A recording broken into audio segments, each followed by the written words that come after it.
Chris, good afternoon. Afternoon. How's the week been? Full week on the training pitch from the win over Cambridge. How beneficial can that be leading into the weekend?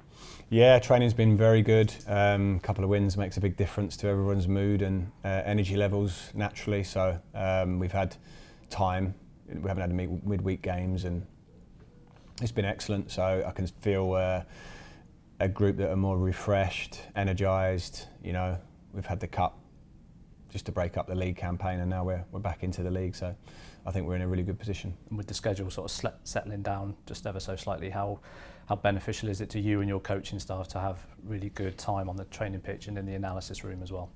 Yeah, it is. It's time. I mean, we've had a lot of games, so I feel like the way we play and the way we prepare is pretty embedded in the players. They know a lot of this stuff. So for me, it's about keeping them physically right in this time. You know, not overloading them, but keeping them sharp and in a good physical condition, and then just working on our game. You know, in the training sessions that we can do. Some players have played a lot of football, so they've really benefited from a little bit of a rest.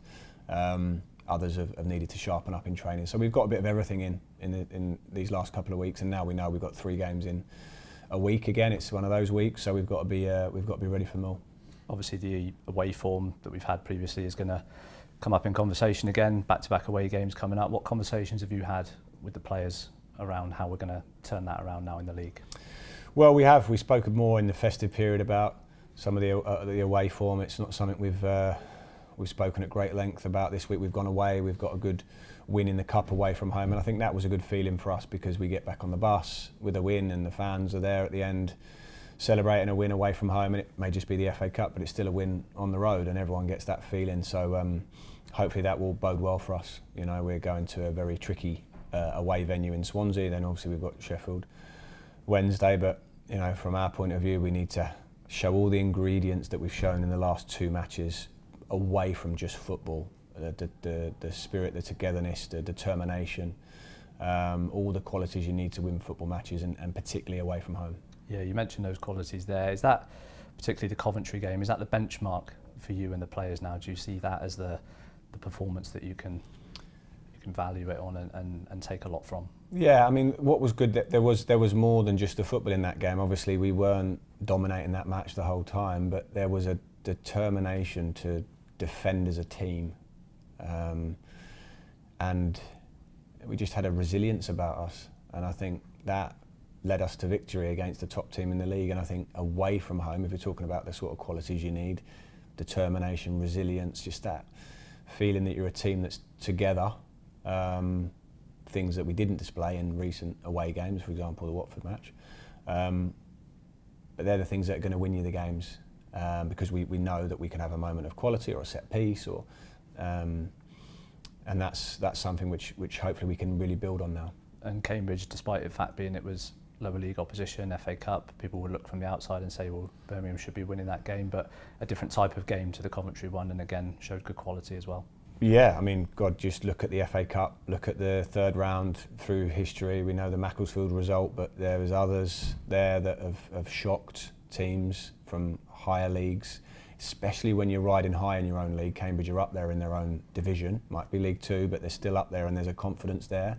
So I was, aware that we would need to be, solid to go and get a result, and very professional, and we were 3 up and cruising, but it turns out to be a little bit closer than that on the score sheet. But overall, I thought it was a solid performance and a good win. And again, it feeds into this momentum to try and win after winning. We've had a couple of winning runs this season, but not enough. And hopefully we can keep going. Kyogo obviously got his goal last week. You could see how much it meant to him.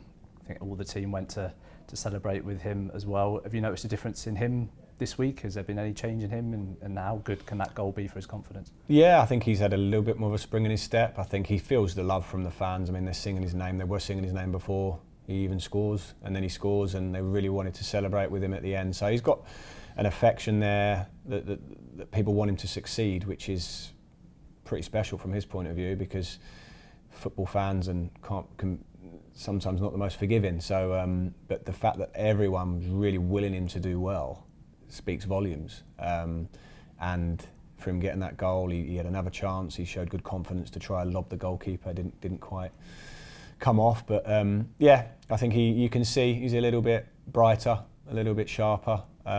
So he just needs to, you know, be natural in his game, not overthink anything. Just, you know, he's got his goal now and just keep going. And when you talk so much about pressing to score, he's a key part of that, isn't he? So how important can he be in how you want to play, especially the energy that he brings, closing down defenders, goalkeepers as well? He does, because what he press and he'll work hard, but he does things at speed. So if you're pressing a defender, it sounds obvious, but if you limit their time on the ball, then they've got less time to pick out a pass. The opposition players have less time to move into position.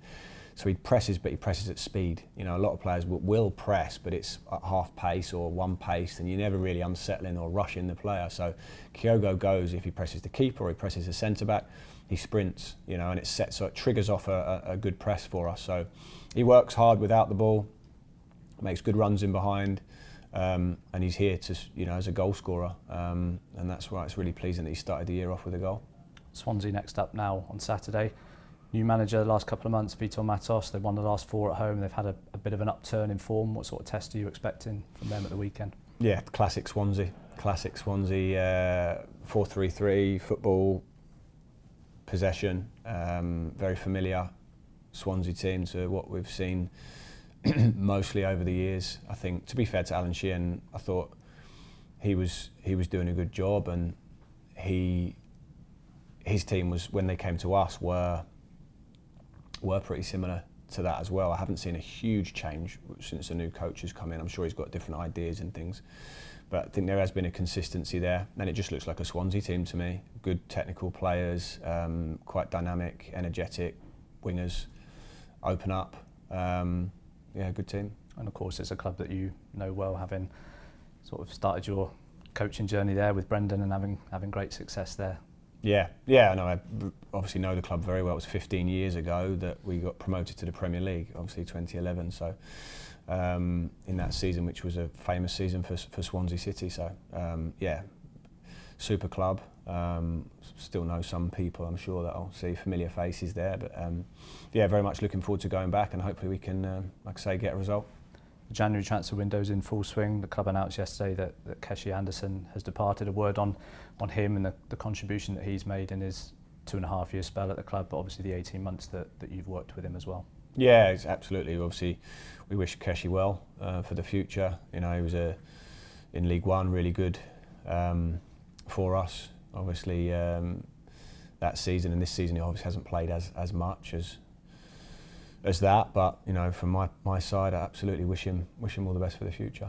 Can you just give a bit of insight into the January window, how difficult and how time-consuming some of these deals can take to get done? You know, everyone sort of clamours for news and things like that, but it's a difficult month to do business in. Yeah, it is. I mean, I think everyone would say you always want the deals and the players in as soon as you can in a window.